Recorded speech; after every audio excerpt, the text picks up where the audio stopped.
puncaknya itu waktu saya dimimpiin. Jadi waktu itu saya lagi tidur, saya ngimpi datengin ada laki-laki itu pakai baju putih sama celana pendek. Ngeliatin aja mukanya sedih gitu. Saya nggak ngerasa takut, nggak ngerasa apa. Terus tahu saya kebangun tuh karena pintu diketok. Pintu diketok terus kedengaran lagi suara orang, dokter tolong dok, dokter tolong. Saya mikirnya, oh jangan-jangan ada orang sakit atau gimana minta tolong ke rumah. Nah, pas saya keluar, ada suami saya tuh ngomong, mau kemana? Itu ada yang ngetok-ngetok itu loh, siapa tuh tetangga ada yang sakit. Terus dia bilang, udah nggak usah dibukain, nanti aku jelasin gitu. Terus suami saya lagi kerja, udah selesai, dia masuk ke kamar, terus dia tanya, kamu tadi dengarnya apa? Dengarnya ada yang ngetok pintu dari pintu luar. Aku juga dengar, tapi sebelum itu aku juga sempat melihat ada sekelebat tuh keluar dari kamar, bayangan gitulah. Terus aku dengar suara ngetoknya itu, tapi bukan dari pintu luar, dari pintu balkon. Ya nggak mungkin ada orang ngetok dari situ. Iya.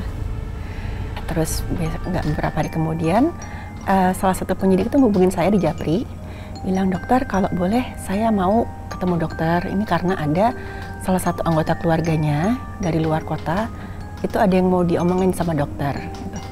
Oh ya boleh gitu. Terus si polisinya coba sempat tanya, waktu meriksa korban, itu dokter ketemu cincin nggak? Gitu. Oh nggak, saya nggak ketemu cincin, saya cuma ketemu di dompet itu ada uang, ada KTP, sama ada kertas-kertas yang nggak tahu apa. Gitu. Sudah dokter, nanti kita bicarakan aja. Saya ketemu di rumah sakit, terus ketemulah sama si adiknya ini yang katanya ngakunya adiknya si korban. Dokter waktu itu ketemu cincin nggak? Gitu. Nggak ada cincin. Waktu itu semua barang bukti kan yang di tubuh korban tuh pasti difoto. Gitu. Waktu saya kasih lihat foto-foto barang-barangnya, itu ada satu foto itu kan cuma bagian kertas yang ada logo pegadaiannya. Tiba-tiba adiknya tuh nangis. Terus dia cerita, dokter, kakak saya itu meninggalnya itu bukan cuma gara-gara gagal nikah gitu. Jadi dari awal yang bisa saya simpulkan ya, karena waktu itu ceritanya juga sambil agak terbata-bata, dia emosi banget gitu. Kami itu sekeluarga sudah nggak setuju dokter waktu dia tuh dekat dengan seorang perempuan ini. Karena waktu dekat sama perempuan ini masih statusnya belum menikah, tapi kok sudah minta dinafkahi lah gitu. Pas lagi mau menikah itu, tiba-tiba usahanya hancur, gara-gara ketipu sama orang. Sampai harus minjem sana, minjem sini untuk nutupin kerugiannya ini. Nah, tiba-tiba dia dapat kabar kalau si perempuannya ini selingkuh. Ini yang dari tadi udah coba untuk disampaikan sebenarnya. Aku tahan, aku tunggu sampai selesai. Tapi aku dari tadi udah denger dan udah lihat. Jadi aku coba buat datengin sosok seperti itu yang dimaksud dengan dokter tadi. Tapi dia nggak pernah bisa ngedeket ke kita kesini, nggak mau. Jadi dia ada dari tadi di sebelah sana. Dia nangis, nunduk, dan dari tadi dia selalu bilangnya selingkuh memang.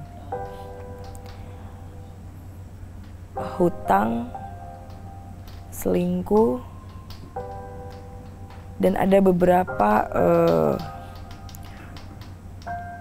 dia kayak mau menyampaikan bahwa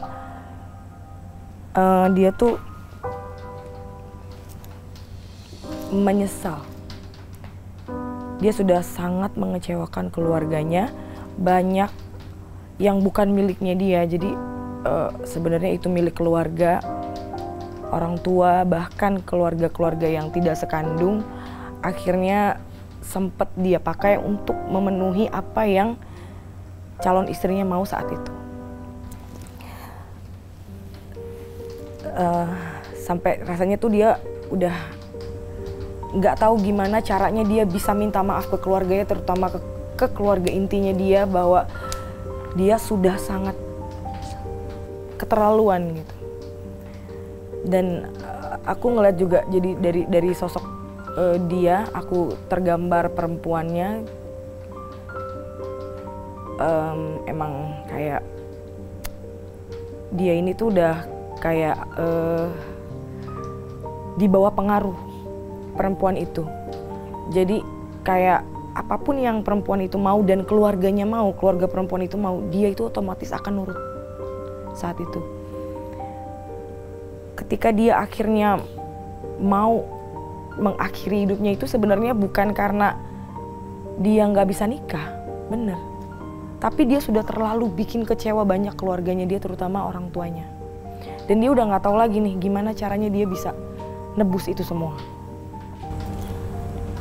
Ya, waktu itu memang si adik ini cerita, ibunya itu nitipin cincin nikah. Jadi cincin nikah itu sudah turun-temurun di keluarganya. Ini katanya buat kamu kasih ke calon istrimu ya nanti. Dan dia memang udah nyimpen cincin itu baik-baik. Dan waktu dia saking kepepetnya waktu itu terpaksa itu dia menggadaikan cincinnya itu di tukang gadai, dan itu adiknya dimimpiin.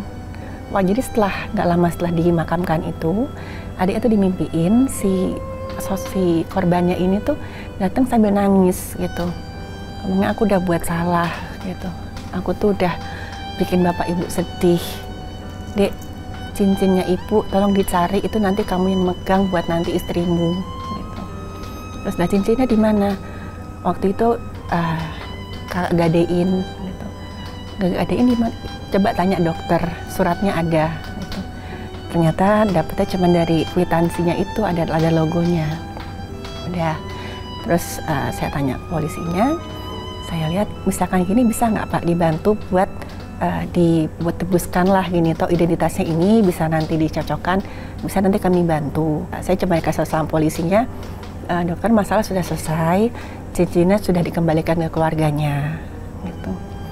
Terus ya setelah itu saya cuman pernah dimimpiin sekali aja, sekali terakhir itu. Dia cuman ngeliat, senyum, terus udah habis itu nggak kelihatan sedih lagi.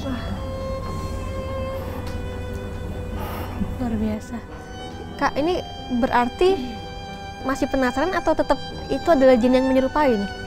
Tadi kan dokter juga sempat cerita kalau adik korban tuh juga dimimpiin dan mereka seperti berkomunikasi dua arah gitu kan, bisa kan? Ada nggak sih penjelasan-penjelasan yang mungkin mau disampaikan untuk terakhir kalinya?